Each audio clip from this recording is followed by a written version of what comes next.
Dijo que solo era café, pero su mano tardó demasiado en soltar la mía, y en esa pausa supe que estábamos por cruzar una línea que ninguno de los dos iba a desandar. Trabajaba desde los 17 en obras por toda Andalucía, siempre puntual, siempre correcto y siempre callado, porque en el mundo del cemento y los andamios, el silencio era la única armadura que no pesaba. Nunca había dicho que le gustaban los hombres, no porque se avergonzara, sino porque sabía lo que pasaba cuando lo hacías. Ese verano lo asignaron a una obra nueva en las afueras de Sevilla, una construcción ambiciosa, varios bloques de viviendas sociales, y un nuevo jefe, Iván. Desde el primer día, Iván se movía con esa autoridad que nadie discutía. Daba órdenes cortas, no saludaba, no sonreía. Álvaro lo observaba desde la mezcla, desde los andamios, desde donde podía sin parecer obvio, y no sabía por qué, pero algo en él le provocaba un vacío incómodo. No era admiración, era otra cosa. Intentó ignorarlo, como siempre hacía con lo que sentía, pero cuando, una tarde, Iván se le acercó solo para decirle que su línea de bloques estaba mal alineada, Álvaro sintió que se le aceleraba el pulso. No por la corrección, por la forma en que lo miró, como si lo hubiera calado. Desde entonces, cada pequeño contacto lo desequilibraba. Un permiso al pasar, un gracias seco, un comentario al terminar la jornada. Nada fuera de lo común, nada peligroso. Pero Álvaro empezó a quedarse un poco más al final del turno, a ofrecer ayuda extra, a buscar excusas para cruzarse con él, y aunque Iván no reaccionaba, tampoco lo detenía. Una tarde llovía. El viento sacudía los plásticos del andamio. Los obreros se apretaban bajo un techado improvisado. Iván se había quedado en el contenedor, revisando planos. Álvaro se acercó con un café. Sin palabras, solo se lo extendió. Iván lo aceptó sin mirarlo, y durante segundos, el silencio dijo todo lo que ninguno quería pronunciar. Al día siguiente, Iván evitó a Álvaro. Al otro, también. Ya no le daba tareas directas, ya no lo corregía, ya no lo miraba. Álvaro entendió el mensaje. Demasiado claro. Lo había notado, no como obrero, como hombre. Pensó en pedir cambio de obra, en volver a su cuadrilla anterior, pero algo dentro no le dejó. Tal vez porque, por primera vez, se había atrevido a mostrar algo real, aunque fuera solo un gesto. Pasaron semanas, hasta que una mañana, mientras colocaban material, Iván se acercó. ¿Tú no te cansas de mirarme así? Álvaro se quedó quieto. Respiró hondo. No, jefe, porque me hace bien. Silencio. Largo, espeso. ¿Por qué? Porque cuando lo veo, siento algo bonito, aunque usted no lo sienta. Iván se fue sin responder. Esa noche Álvaro no durmió. Se repitió 1000 veces lo que había dicho, lo que no, lo que debería haber callado. Al día siguiente, Iván volvió a tratarlo como siempre, ni frío ni cálido, profesional. Pero al final de la jornada, cuando la mayoría se iba, se sentó a su lado en una pila de sacos. No estoy seguro de nada, pero me haces pensar, sentir cosas que nunca me había permitido. Álvaro no respondió. No sabía si eso era bueno o una condena. Desde entonces, hablaron más. Al principio de cosas técnicas, luego de películas, de barrios, de infancia. Iván mencionó que tocaba guitarra. Álvaro contó que cuidaba de su madre. Y así, sin querer, dejaron de ser solo jefe y empleado. Un viernes, cuando ya todos se habían ido, Iván lo miró. ¿Te gustaría tomar algo? ¿Sin casco? Álvaro sonrió por primera vez en semanas. Pensé que nunca lo diría. Los cafés se volvieron costumbre, siempre lejos de la obra, en bares pequeños, donde nadie preguntaba nada. Al principio hablaban poco. Iván nunca había sido bueno para compartir, pero con Álvaro algo le cambiaba el tono. No se trataba de coqueteo, era más como si se permitiera bajar la guardia. Álvaro no esperaba promesas, solo escuchaba, y cada tanto, cuando lo sentía tenso, cambiaba de tema. Había aprendido a no empujar. Iván venía de un mundo donde la imagen era ley, calculado, contenido, firme. Pero por dentro, algo se estaba rompiendo. Una noche, saliendo de un bar, Iván le rozó la mano. No fue un gesto torpe, fue intencional. Y Álvaro, sin decir nada, la sostuvo. Solo eso. Nada más. No necesitaban más. Pero la obra no era ciega. Los compañeros empezaron a mirar distinto. No decían nada directamente, pero se notaba. Un par de risas cuando Iván se acercaba a la zona de mezcla. Una frase lanzada al aire. Hay que tener cuidado con los que se quedan tarde. Miguel lo notó, pero no reaccionó. No era nuevo en eso. Desde adolescente había aprendido a soportar las miradas. Iván, en cambio, sí lo sentía. Le costaba. No estaba preparado para el juicio ajeno. Una mañana, al llegar, lo vio todo. Dos trabajadores murmuraban algo y señalaban a Álvaro. Ese día fue más seco que nunca. Ni una palabra durante toda la jornada. Álvaro lo entendió al instante. Al terminar, lo esperó fuera. No quería pelear, solo entender. ¿Te pasa algo? Iván dudó, miró a otro lado. Esto no es fácil para mí. ¿Qué cosa? ¿Sentir? ¿O que los demás lo noten? Iván no respondió. Álvaro respiró hondo. Yo llevo años acostumbrado. Tú no. Pero no voy a esconderme solo porque a otros les incomoda. Se fue sin esperar respuesta. Esa noche no recibió ningún mensaje. Los días siguientes fueron fríos. Iván se dedicó al trabajo como si todo lo demás no hubiera existido. Ni un café, ni una palabra de más. Álvaro no lo persiguió, pero por dentro le dolía, hasta que llegó el viernes. Uno de los obreros hizo un chiste grosero mientras pasaban al lado de Álvaro. Iván lo escuchó, y se detuvo. ¿Te parece gracioso? El hombre no supo qué decir. Aquí nadie tiene derecho a burlarse de nadie. Si no entiendes eso, te vas. La obra se quedó en silencio. Nadie había visto a Iván así, con voz firme, sin vacilar. Ese mismo día, Álvaro recibió un mensaje corto. ¿Puedo ir a tu casa? Él contestó con una sola palabra. Sí. Cuando Iván llegó, no dijo nada. Se quedó parado en la puerta como si no supiera cómo empezar. No vine a discutir, dijo por fin. Solo quiero que entiendas lo que me cuesta. Álvaro lo invitó a sentarse. Lo entiendo, pero no puedo vivir como si amar a alguien fuera algo sucio. No voy a esconderme por miedo a perder lo que soy. Iván se quedó callado. Por primera vez, parecía frágil. No por debilidad, sino por todo lo que había estado conteniendo. Tú tienes miedo, añadió Álvaro. Pero yo ya viví eso. Ya me callé lo suficiente, y no pienso volver a hacerlo. Se hizo el silencio.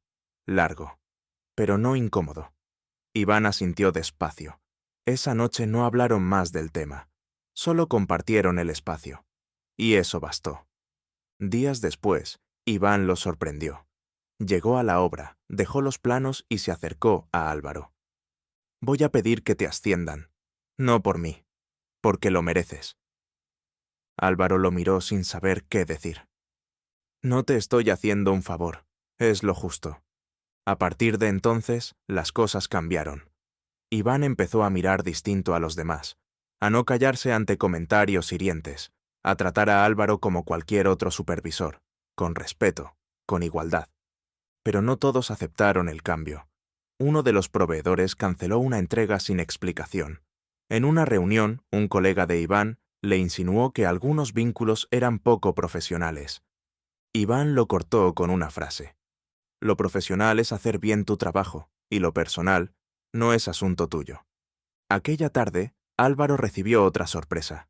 Iván lo llevó a un terreno vacío. Aquí podríamos construir algo propio, para gente que no tiene dónde vivir. Un proyecto nuestro. ¿Nuestro? Sí, no solo como empresa, como vida. Álvaro se quedó en silencio. Nunca nadie había construido nada con él, solo para él.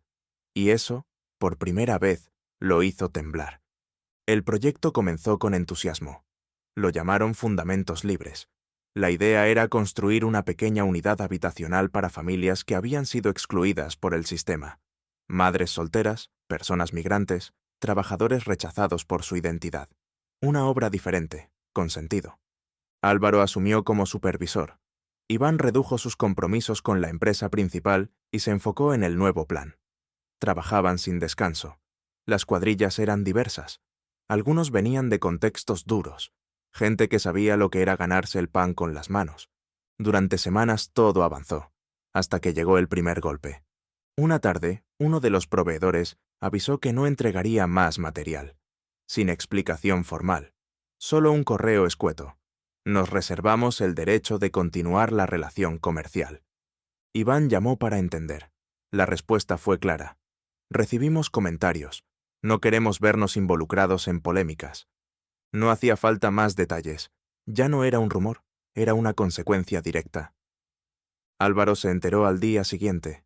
No preguntó mucho. Solo dijo: «No me sorprende, pero no vamos a parar».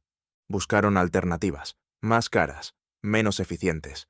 Pero siguieron, hasta que otro problema apareció. Durante una inspección técnica, notaron que un muro no estaba alineado como en los planos.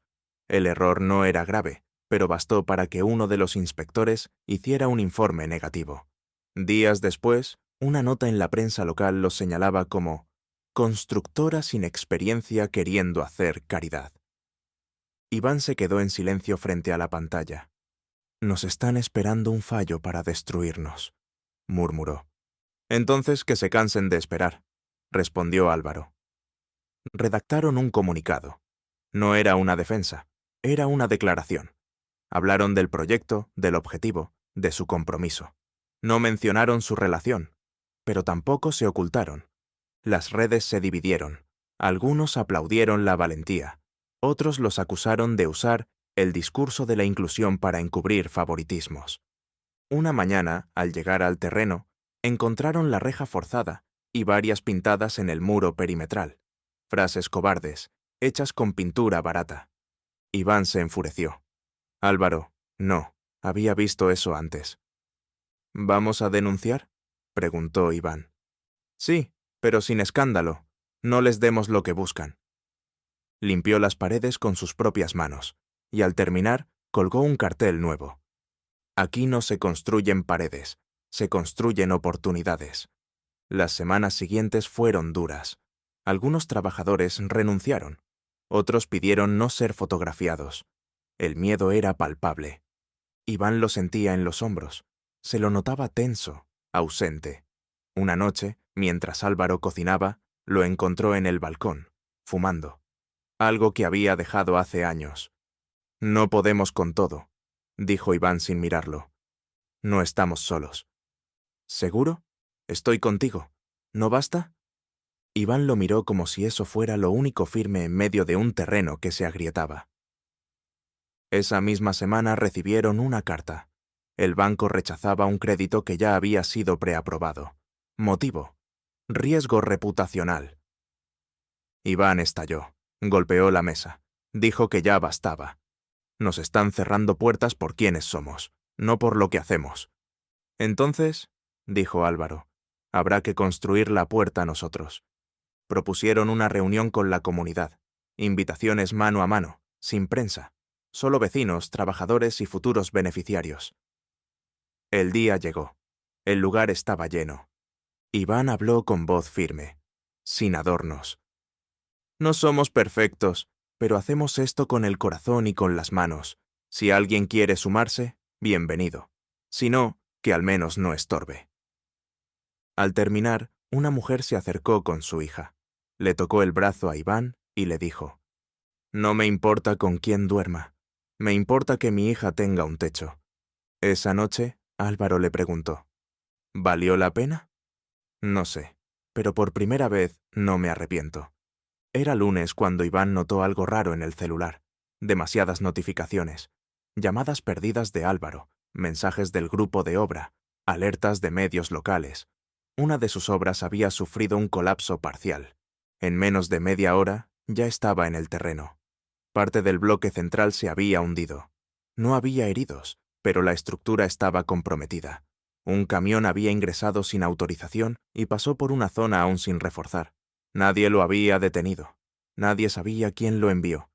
Álvaro lo esperaba con casco puesto y rostro tenso. «Fue un proveedor externo. No estaba en nuestras listas». Entró sin avisar. Dijo que traía un encargo urgente. No era cierto. La empresa que mandó el camión negó responsabilidad.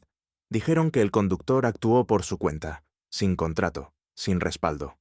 Todo apuntaba a sabotaje, pero no había pruebas. Ese mismo día, los titulares aparecieron. Constructora inclusiva, bajo investigación. Proyecto social sufre derrumbe. ¿Falta de experiencia? Iván sintió cómo se le cerraba el pecho. Años de esfuerzo, en cuestión de horas, convertidos en sospecha. Van a cerrarnos, murmuró. No si no lo permitimos, respondió Álvaro. Organizaron una revisión técnica independiente. Pidieron acceso a cámaras de tráfico cercanas. Hablaron con cada uno de los trabajadores. Uno de ellos reconoció haber visto al camión días antes, merodeando. Esa noche, solos en casa, Iván miró a Álvaro. Si esto cae, cae contigo. Y me da miedo. Álvaro se sentó frente a él. Si me tengo que volver a cargar sacos, lo haré, pero no pienso perderte por una obra.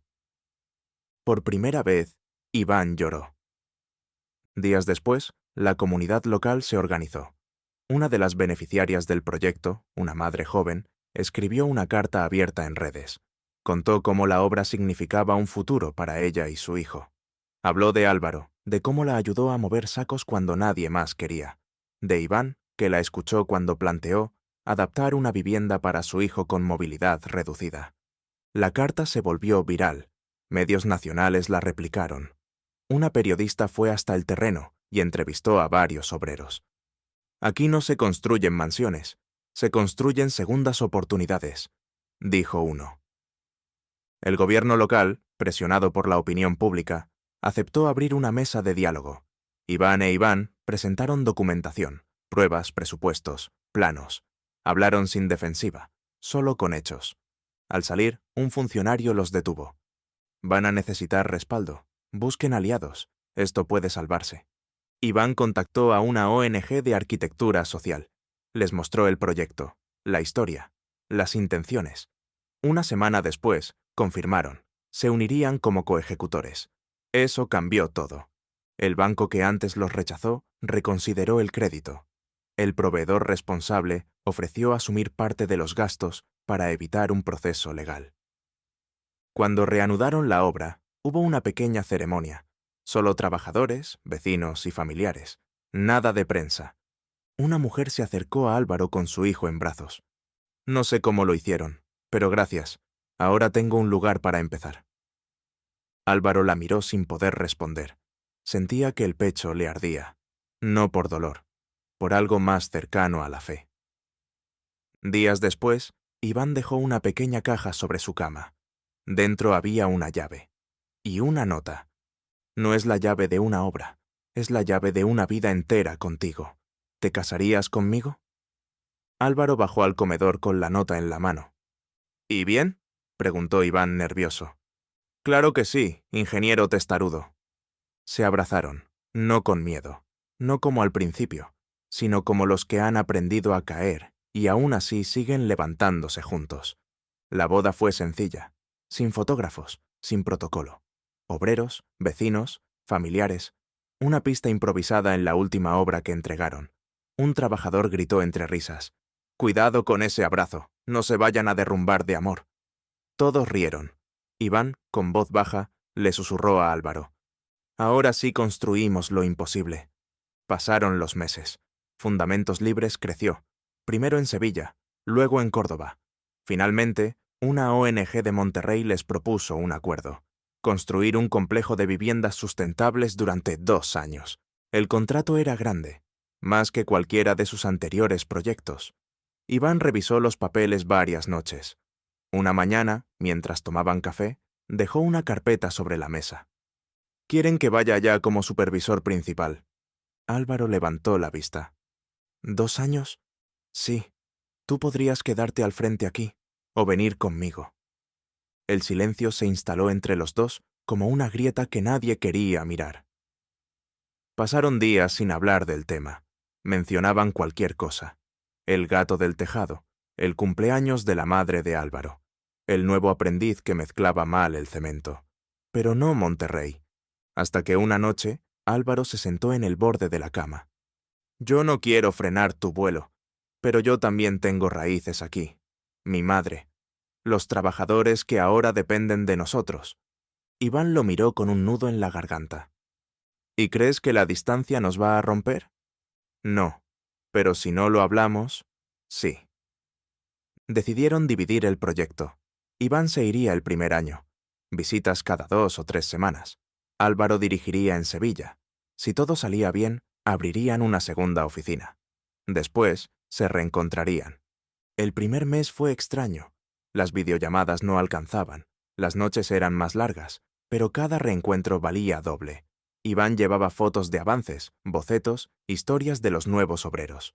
Álvaro lo esperaba con pan recién hecho y hojas llenas de números. Un sábado de otoño, Iván volvió sin avisar. Entró a la casa y encontró a Álvaro dormido en el sofá, con planos sobre el pecho. Su madre veía la televisión a su lado. Iván se quedó mirándolo en silencio. Pensó, ese hombre me cambió la vida. Lo despertó con un beso en la frente. Ya terminé el primer bloque. El plano está listo para que vengas conmigo. Álvaro abrió los ojos, aún aturdido. ¿Y qué pasa con lo que construimos aquí? Esto ya está firme. Ahora toca levantar algo más allá. Meses después, Fundamentos Libres Monterrey abrió sus puertas. 5 trabajadores, todos con historias complicadas. Uno era un joven trans, rechazado por varias empresas. Cuando Iván le ofreció el puesto, el chico rompió en llanto. ¿Por qué me das esta oportunidad? Porque alguien, un día, creyó en mí cuando yo no lo hacía. En una entrevista de radio, les preguntaron cuál era el secreto de su éxito. Álvaro respondió, ser pareja no nos hace débiles, nos hace más fuertes. Él tiene la cabeza, yo el corazón, pero los dos tenemos las manos. Iván añadió, construimos con concreto, pero también con esperanza, y eso no lo tumba nadie. Una tarde colocaron una nueva placa en la entrada de su casa. No decía arquitecto ni ingeniero, solo 2 palabras grabadas en acero, nuestro hogar. El tiempo pasó. Fundamentos Libres se consolidó. 3 ciudades, decenas de familias beneficiadas, un equipo diverso. El sueño de 2 hombres que un día se miraron diferente entre el polvo y el ruido. Pero la tierra también se mueve sin previo aviso. Durante una supervisión de rutina, Iván sufrió un mareo fuerte. Álvaro lo llevó al hospital. El diagnóstico, agotamiento severo por estrés crónico. No es grave, dijo el médico, pero si no paras, puede serlo. Iván se quedó en silencio. Álvaro lo miró con firmeza. Te lo dije muchas veces, no todo se puede cargar solo. Tomaron una decisión dura, ceder parte del liderazgo. Formaron un consejo con los trabajadores que habían crecido junto a ellos. Iván se tomó un descanso. Álvaro lo cuidó como siempre lo había hecho, sin palabras, pero con acciones. Los dos entendieron que construir no siempre significa levantar muros. A veces es saber detenerse antes de caer. El mundo afuera seguía girando, pero ellos, en su casa, sabían que habían logrado lo más difícil, vivir con verdad, sin esconderse, sin pedir permiso. Porque el amor, cuando se siembra con respeto y se cuida con coraje, no necesita permiso para quedarse.